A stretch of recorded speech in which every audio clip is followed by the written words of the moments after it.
Bismillahirrahmanirrahim. Assalamualaikum warahmatullahi wabarakatuh.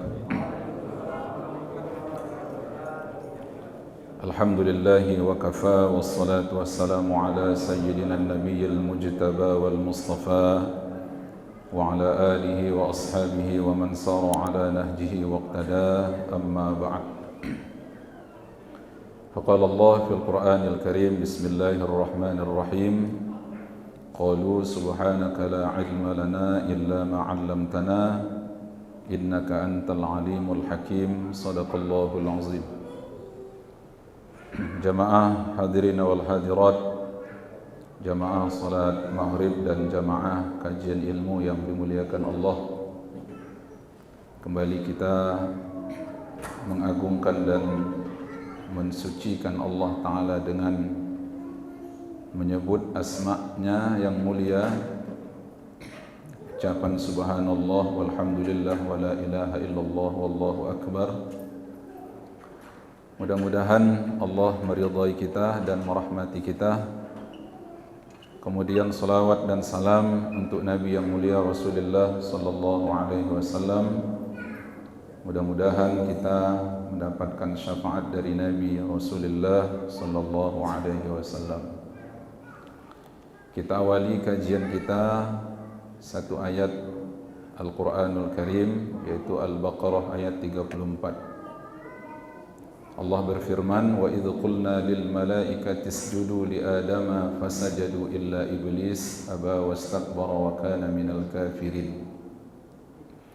Dan ingatlah ketika kami memerintahkan kepada para malaikat untuk sujud kepada Adam, fasajadu, lalu mereka sujud, illa iblis, kecuali ada satu makhluk yang tidak mau sujud, iblis namanya.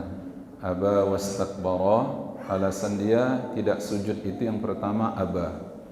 Aba itu adalah karena memang enggan, tidak mau. Kemudian yang kedua istakbara, karena dia merasa dirinya itu lebih besar atau lebih hebat bila dibandingkan dengan Adam alaihi salam. Wa kana minal kafirin, kemudian Allah menjadikan iblis itu masuk dalam kelompok orang yang kafir. Jadi kafir itu adalah istilah Allah Ta'ala untuk tiga hal. Yang pertama, kafir ditujukan kepada orang-orang yang tidak mensyukuri nikmat. Jadi walaupun dia Islam, tapi ketika dia tidak mensyukuri nikmat, maka dia disebut dengan kafir. Dan Allah Ta'ala katakan itu dalam Al-Quran, la in syakartum la azidannakum wa la in kafartum. Jadi wa la in kafartum itu adalah sebagai lawan daripada syakartum. Syukur itu adalah idealisme seseorang menyambut nikmat Tuhan. Lalu kemudian ketika idealisme itu hilang, maka bergantilah dia dengan kufur. Kekufuran itu, kata Allah, akan menyebabkan seseorang bangkrut, bangkrut kualitas hidupnya. Inna adabi lasyadid, karena sesungguhnya azab Allah bertubi-tubi akan dia dapatkan. Lalu yang kedua, seseorang bisa masuk dalam wilayah kafir ketika dia menolak untuk melakukan titah perintah Allah, seperti yang terjadi kepada iblis. Kata ulama, iblis ini dulu namanya adalah Azazil. Jadi bisa disebut kalau dia termasuk dalam kategori malaikat. Lama dia mengabdi kepada Allah, melakukan ketaatan, namun tatkala Allah Ta'ala menyuruhnya untuk sujud kepada Nabi Adam, dia tidak mau sujud. Jadi jamaah muliakan Allah, kekafiran iblis itu bukan karena dia tidak meyakini eksistensi Allah, bukan karena dia tidak mengakui Allah sebagai Tuhan. Jadi bisa kita katakan kalau iblis tetap makhluk yang meyakini Allah sebagai Tuhan, karena tidak ada informasi yang menyebutkan kalau iblis itu menolak atau tidak mengakui Allah sebagai Tuhan. Cuman Allah letakkan iblis ini ke dalam kelompok orang yang kafir. Sebab apa? Sebab dia menolak perintah Tuhan. Jadi bukan menolak ketuhanan Allah, tapi dia menolak perintah Allah. Nah, untuk itulah jemaah muliakan Allah, Nabi kemudian selanjutnya memposisikan orang-orang yang tidak mau salat itu sebagai orang yang kafir. Makanya Nabi katakan, man tarakas salata muta'ammidan faqad kafara jihara. Siapa saja yang tidak mau salat atau meninggalkan salat dengan sengaja, maka sesungguhnya ini kafirnya nyata ini, kata Nabi. Meskipun kata ulama kekufurannya tidak melampaui wilayah akidah, artinya dia tetap masih berada dalam keislamannya, tapi Nabi menyebutkan kalau dia sudah menjadi orang yang kafir. Kalau kita lihat literatur fikih, terutama dalam mazhab Syafi'i, kita akan lihat di sana bahwa sesungguhnya orang yang meninggalkan ibadah dalam konteks kita ini adalah salat. Jadi sebenarnya bukan hanya salat, tapi semua ibadah, terutama ibadah mahdhah, haji, puasa, zakat, apalagi salat. Nah, orang-orang yang meninggalkan salat itu dengan sengaja, dia tinggalkan, ada dua kemungkinan dia tidak melakukan salat itu. Bisa dia tinggalkan salat itu karena malasnya. Jadi jika dia tinggalkan salat itu karena malasnya, maka ulama masih menghukumkan muslimnya atau Islamnya dia. Tapi dia sudah masuk dalam ranah kafir disebabkan karena dia menolak perintah Tuhan. Sama seperti iblis yang juga menolak perintah Tuhan untuk sujud di hadapan Nabi Adam alaihissalam. Nah, jadi kalau dia tidak salat itu karena malasnya, dia masih tetap dianggap sebagai orang yang Islam. Justru kalau kita lihat lagi dalam ancaman atau sanksi hukum orang yang tidak salat itu ternyata berat. Jadi jika satu negara ditegakkan lalu asasnya atau dasarnya adalah hukum Islam atau fikih Islam, ternyata meninggalkan salat itu termasuk dalam ranah tindak pidana. Kenapa? Karena hukumannya begitu berat. Bagi orang yang meninggalkan salat karena dia malas, walaupun tetap dianggap keislamannya, tapi waliyul amri atau ulul amri, pemerintah yang berwenang, berhak untuk mengadilinya. Nanya, konfirmasi, apa sebab kau tidak salat? Kalau dia bilang karena faktor malas, maka waliul amri wajib hukumnya untuk menyuruh dia bertobat. Kau bertobat. Kenapa? Karena kalau tidak bertobat, ada sanksi pidana yang sudah menanti dia. Berupa apa itu? Berupa dibunuh. Jadi jangan memuliakan Allah. Jadi sanksinya sanksi bunuh itu. Nah, jadi jika ada satu negara yang kemudian dia menetapkan undang-undang negaranya itu adalah atas asas Islam atau fikih Islam, terutama dalam mazhab Syafi'i, jadi orang yang tak mengerjakan salat itu dia bisa terkena sanksi pidana itu. Dia bukan dikurung badan, tapi disuruh taubat dulu. Anda mesti taubat. Bertobat. Nah, bagaimana cara bertobat bagi orang-orang yang meninggalkan salat? Nah, kata ulama 4 mazhab. Jadi kita buka fikih 4 mazhab. Kata ulama 4 mazhab, orang-orang yang sengaja meninggalkan salat ataupun tidak sengaja, maka cara taubatnya adalah dengan mengerjakan salat yang pernah dia tinggalkan. Nah, inilah yang disebut dengan qadha itu. Jadi kok ditanya Imam Abu Hanifah, apa hukum qadha salat? Wajib. Kalau ditanya Imam Syafi'i, apa hukum qadha salat? Wajib. Kalau ditanya Imam Ahmad bin Hanbal, apa hukum mengqadha salat? Wajib. Begitu pula kalau ditanya Imam Malik, apa hukum qadha salat? Wajib. Jadi dalam hal qadha salat, 4 mazhab itu sepakat wajibnya mengqadha salat. Dan itu dijelaskan oleh Ibnu Qayyim Al-Jauziyah dalam kitabnya di dalam satu kitab karya beliau yang menghimpun iyyaka na'budu, menghimpun surah Al-Fatihah, yaitu iyyaka na'budu wa iyyaka nasta'in. Nah, jadi jamaah muliakan Allah, meskipun ada juga ulama yang mengatakan bahwa qadha salat itu tidak wajib. Tapi dalam hal ini jika dilihat kepada 4 mazhab yang diakui keberadaannya dalam Ahlus Sunnah wal Jamaah ini, maka orang yang taubat karena tidak mengerjakan salat, ya taubatnya ya dengan mengerjakan salat itu. Jadi Imam Syafi'i dan Imam Abu Hanifah berbeda dalam hal qunut. Al-Imam Asy-Syafi'i mengatakan qunut itu sunnat ab'ad, sedangkan Al-Imam Abu Hanifah tidak menganggap kesunnahan qunut. Tapi dalam ranah qadha salat atau tobat karena tidak mengerjakan salat, itu mereka sepakat mengatakan bahwa wajib hukumnya mengqadha salat. Lalu kemudian datanglah Profesor Dr. Wahbah Az-Zuhaili, dia susun satu kitab namanya Al-Fiqhul Islami wa Adillatuhu. Maka di dalam kitab fikihnya ini beliau mengatakan bahwa adapun kaifiat atau tata cara mengqadha salat yang tertinggal yang lewat-lewat itu, teknisnya boleh dengan cara mengerjakan sekali jalan seluruh salat-salat yang tertinggal itu, atau dengan cara mengerjakannya setiap kali datang waktu salat. Nah, jemaah muliakan Allah, jangan disalahpahami bahwa fatwa ulama yang mewajibkan qadha salat itu bukan membuka ruang bagi orang untuk kemudian meninggalkan salat itu. Kenapa? Karena meninggalkan salat itu adalah sebuah kabair. Kabair itu artinya dosa, dosa besar. Jadi para ulama banyak menulis kitab-kitab kabair, termasuk salah satunya adalah Ibnu Hajar Al-Haytami. Dia tulis satu kitab yang berjudul Al-Kabair atau Al-Iqtirab Anil Kabair. Jadi di antara salah satunya adalah tarkus salah, meninggalkan salat. Nah, jemaah muliakan Allah, jadi ada orang yang tidak mengerjakan salat itu karena dia mengatakan tidak wajibnya salat. Jadi jika ada yang mengatakan bahwa salat itu tidak wajib, apa argumentasinya? Argumentasinya itu lihat dalam Al-Quran.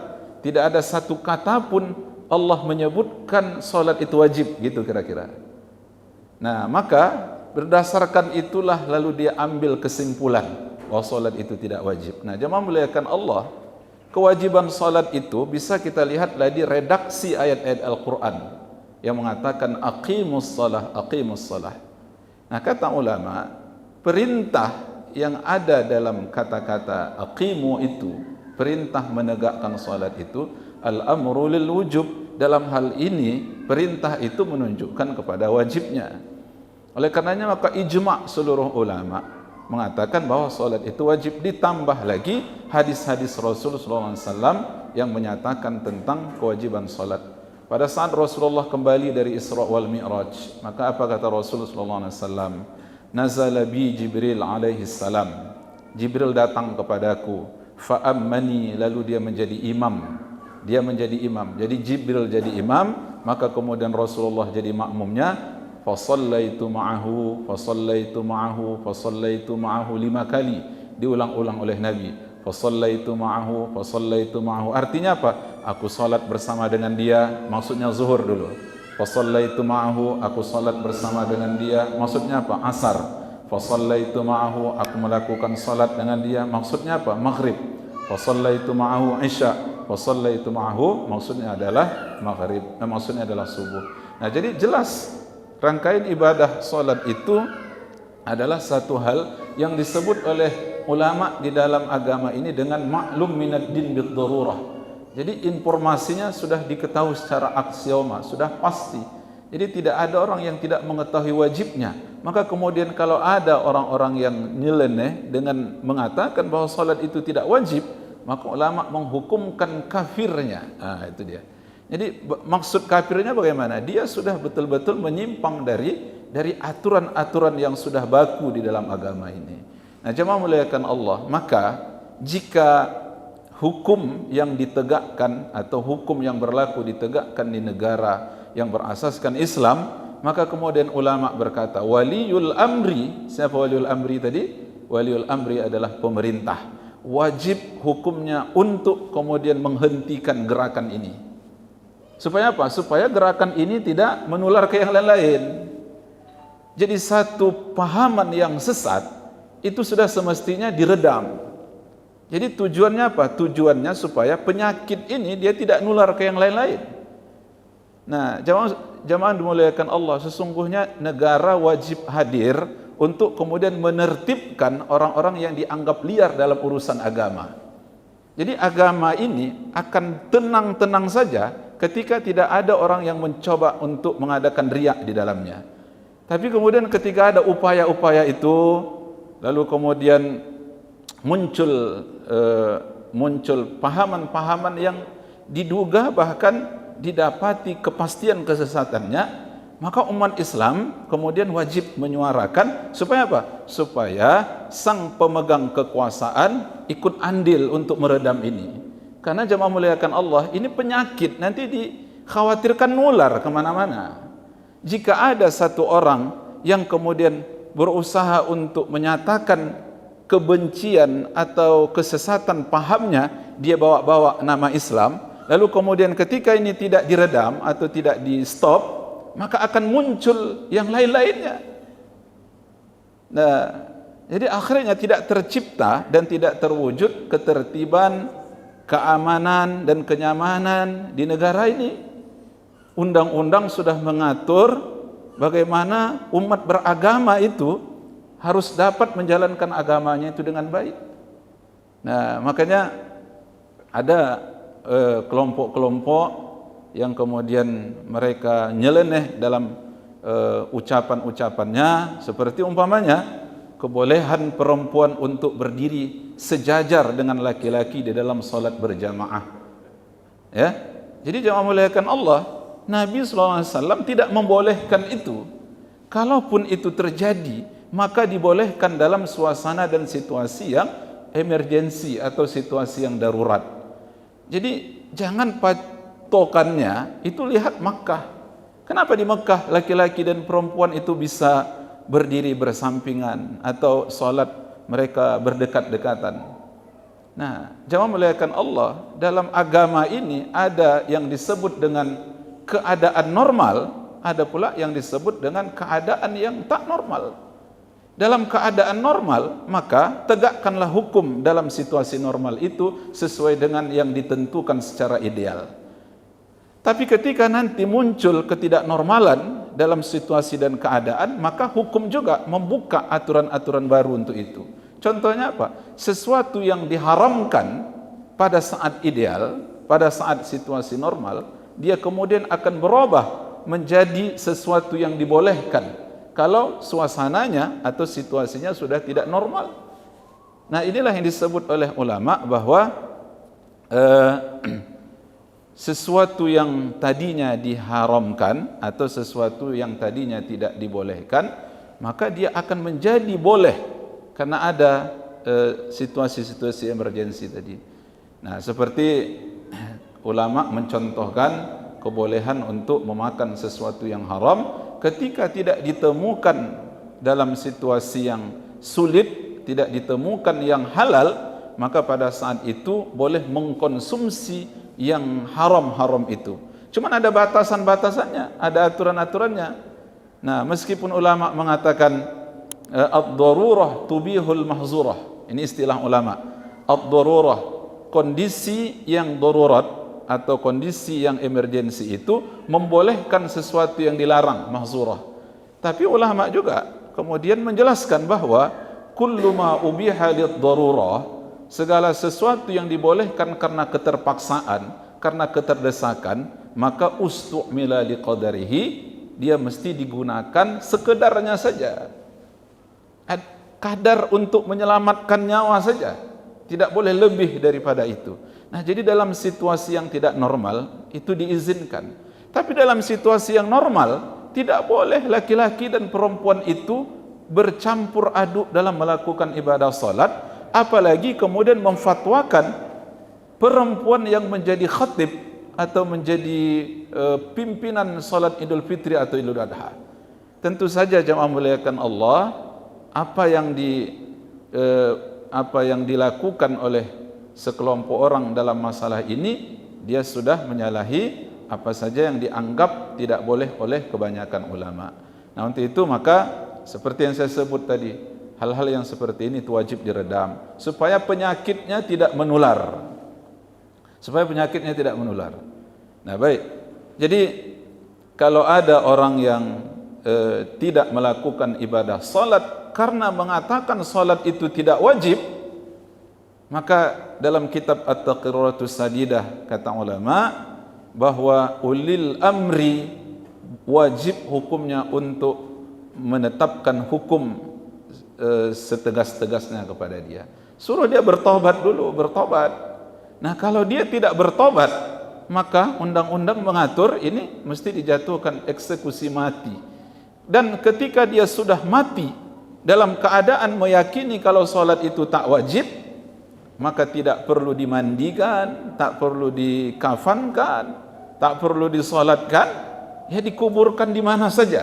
Apa sebab? Karena matinya tidak dalam keadaan Islam, matinya dalam keadaan kafir.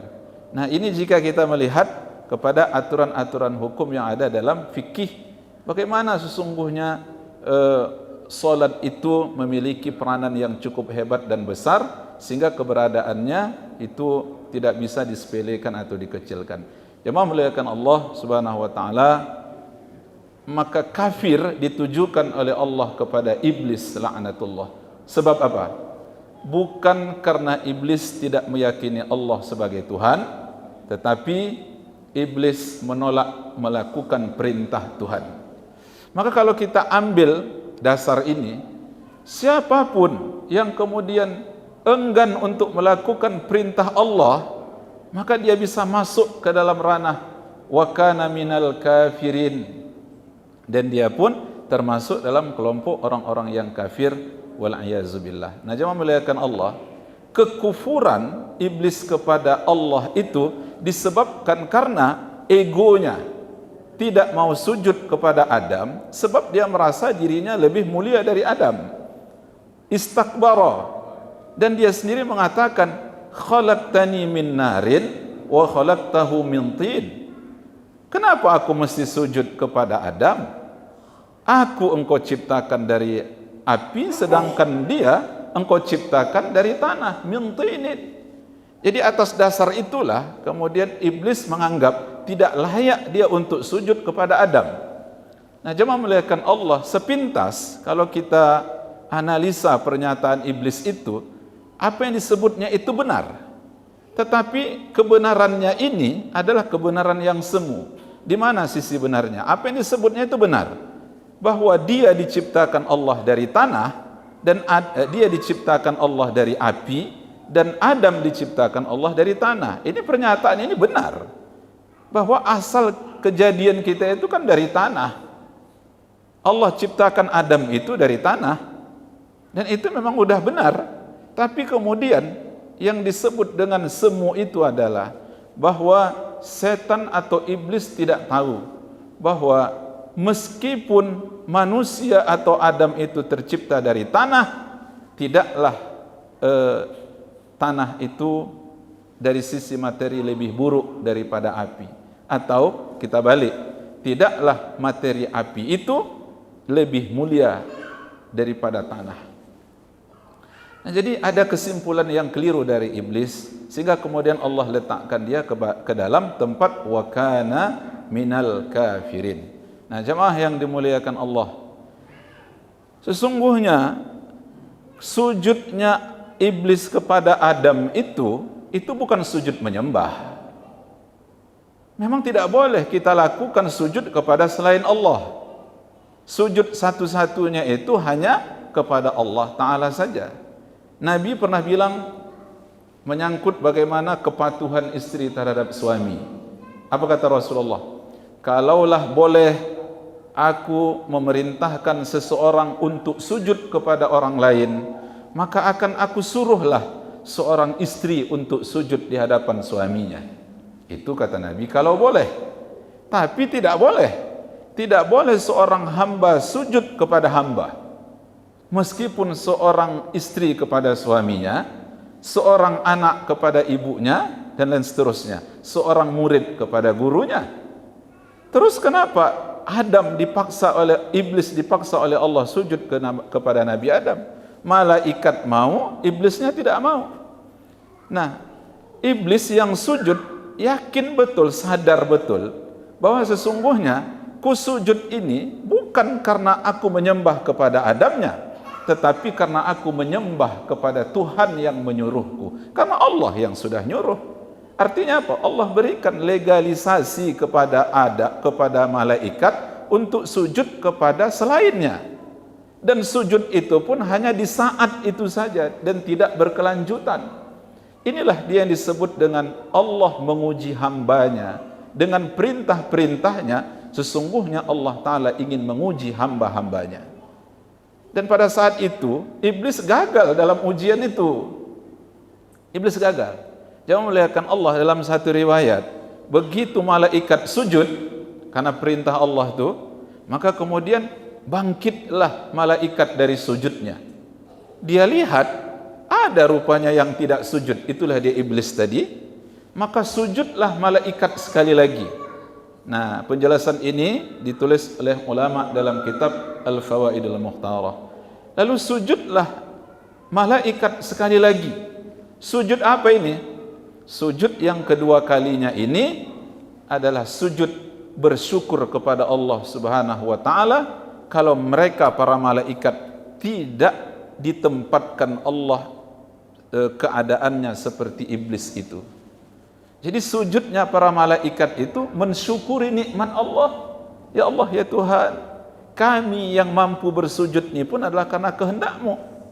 Untunglah kami tidak Kau masukkan ke dalam barisan orang-orang yang tak mau sujud.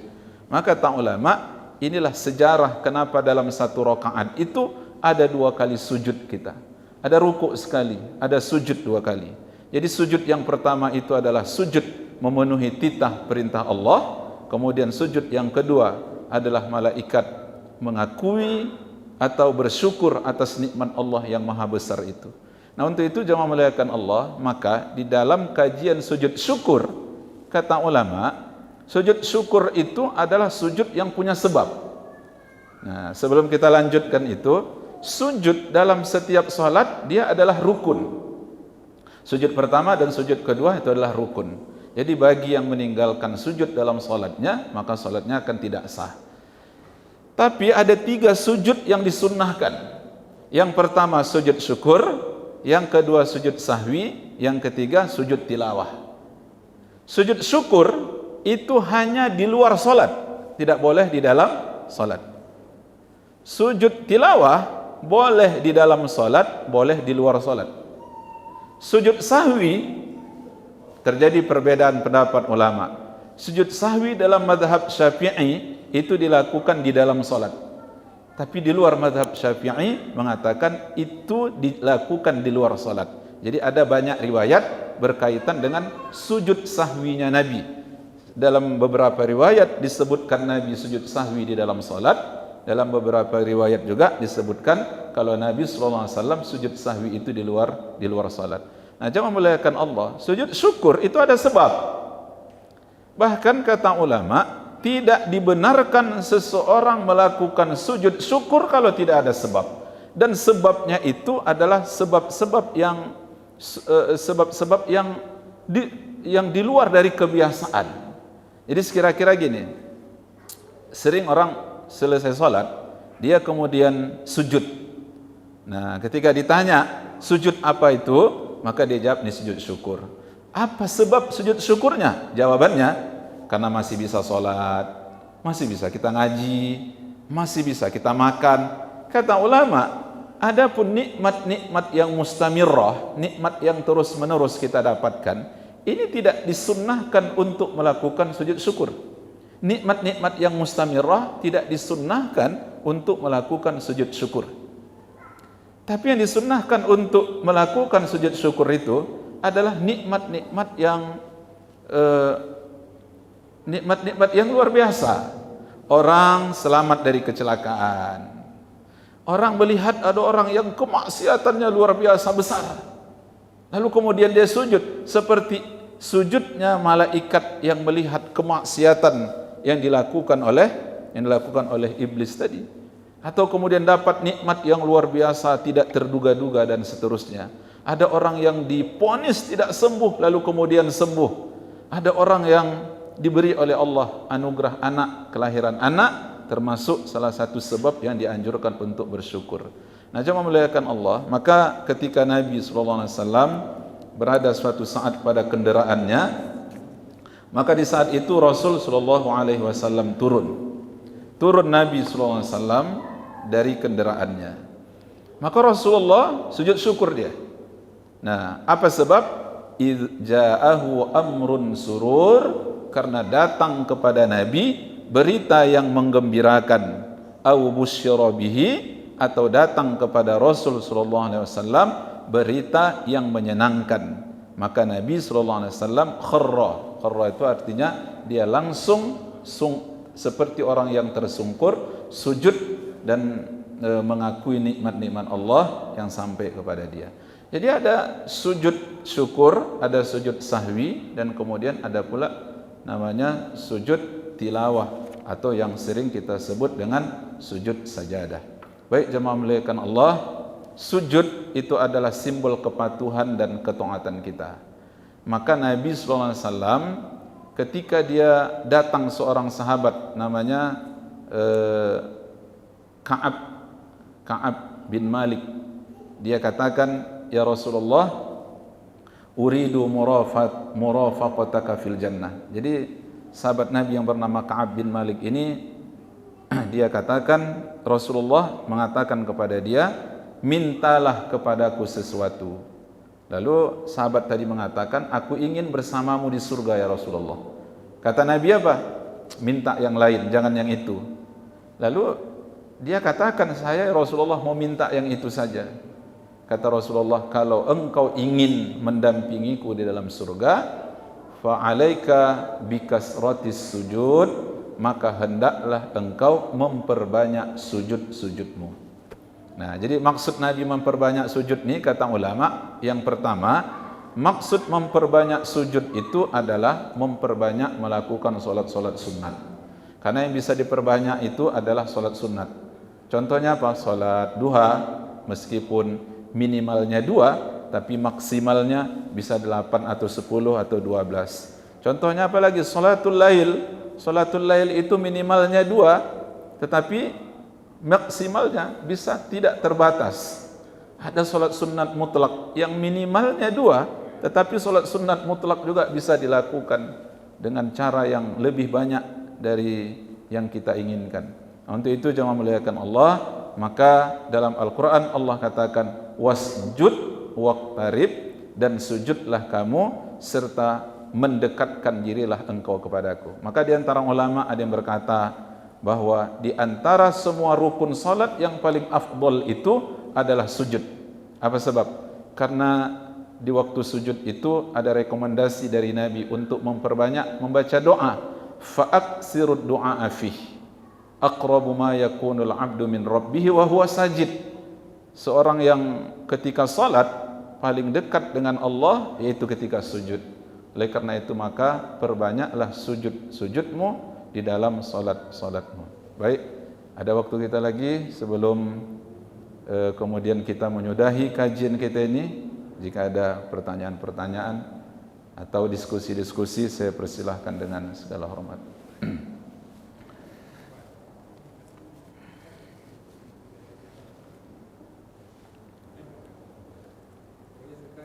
Ya, silakan Pak.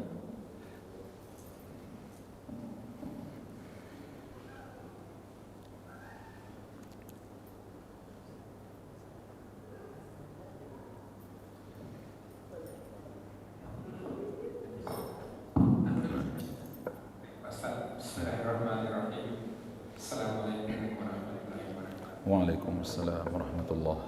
Terima kasih Pak Ustaz atas tausiah Ustaz terkait dengan sholat ini Pak Ustaz. Tadi saya dengar Pak Ustaz mengatakan kadang orang lupa, malas sehingga dia tidak sholat. Pak Ustaz itu mengkategorikan orang-orang yang kadang-kadang malas atau lupa atau tidak merasa apa. Dia masuk kategori kafir kan begitu Pak Ustaz. Ini kan kita kebanyakan melihat bahwa sholat itu kan sholat itu fardu wajib kan gitu ya Pak Ustaz. Artinya kalau tidak dilaksanakan sholat kita berdosa Pak Ustaz. Kalau misalnya kita kategorikan orang yang tidak sholat ini dia seorang kafir, seakan-akan dia musyrik, padahal dia tidak musyrik. Terutama saat-saat seseorang hamba Allah itu yang belum berkeluarga. Ya mungkin kadang-kadang lupa, kadang malas karena pemahamannya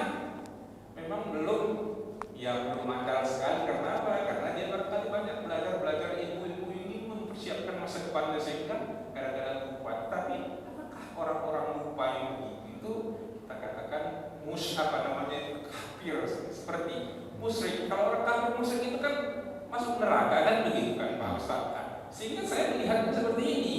Dalam surat Al-Kahfi itu kan nanti pada saat di akhirat itu ditunjukkan catatan tentang perbuatan-perbuatan. Kalau muda dulu kadang-kadang dia malas kelupaan sholatnya, mungkin sesudah berkeluarga semakin banyak amal ibadahnya sunnah maupun fardu sehingga dia tetap masuk surga. Bagaimana kira-kira terkait dengan itu? Yes. Assalamualaikum warahmatullahi wabarakatuh. Waalaikumsalam warahmatullahi. Jadi Rasulullah pernah mengatakan rufi'al qalam an salas. Diangkatkan pena dari 3 kelompok. Maksud diangkatkan pena ini apa, Pak? Tidak dicatatkan hukuman buat dia. Allah tidak menghukum dia karena keadaan dan kondisinya. 3. Yang pertama, anin naim hatta yastayqizah. Orang yang tidur sampai dia terbangun. Waktu tidurnya itu tidak ada beban hukum sama dia. Sehingga kemudian orang yang tertidur itu dalam salat, orang yang tertidur sehingga dia tidak melakukan ibadah salat, ini dianggap orang yang ma'zur.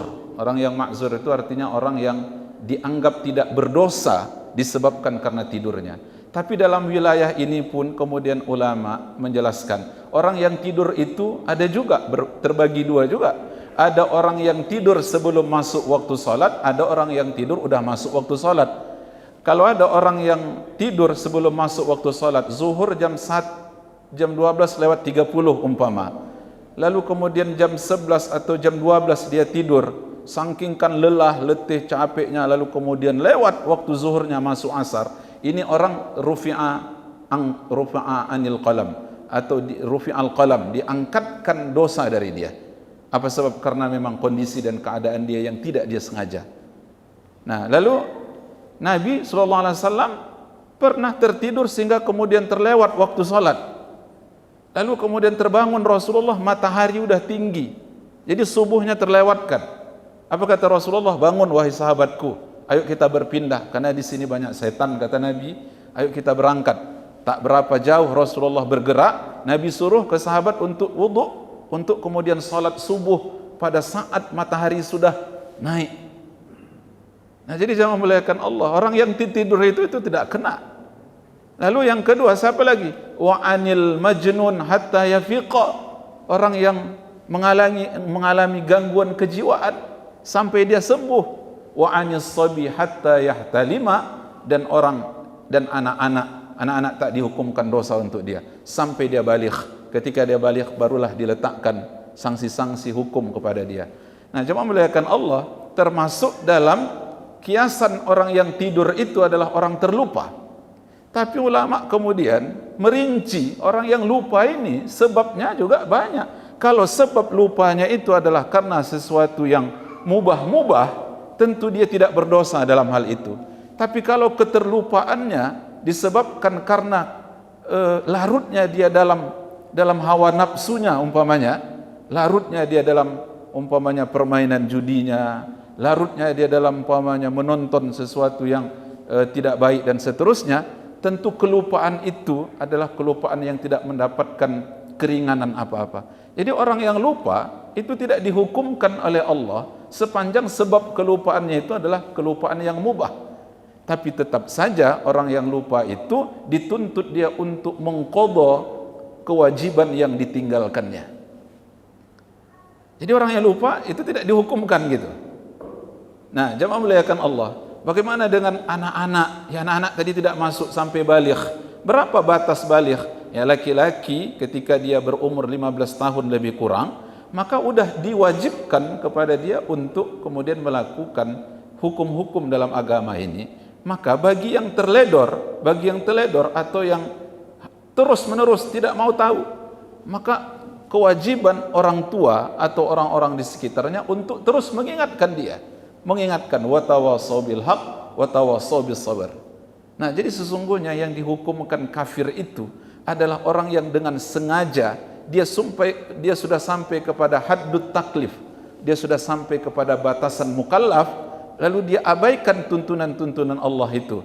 Maka orang yang Islam ketika dia menolak ajaran agamanya, dia tidak kafir secara akidah, tapi kafir secara menolak ajaran tadi.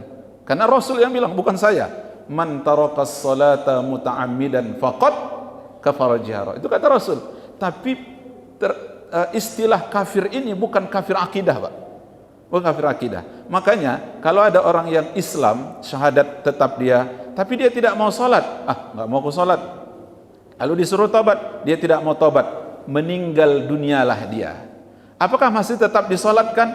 Tetap disolatkan. Itu menunjukkan kalau dia masih tetap dianggap orang Islam. Makanya doa kita, Allah maghfir lahu warhamhu wa'afi wa'fu anhu. Wahai Allah, ampunkan dosa-dosa dia, ampunkan kesilapan-kesilapannya dan kesalahan-kesalahannya. Jadi seperti itu, Pak. Wallahu a'lam.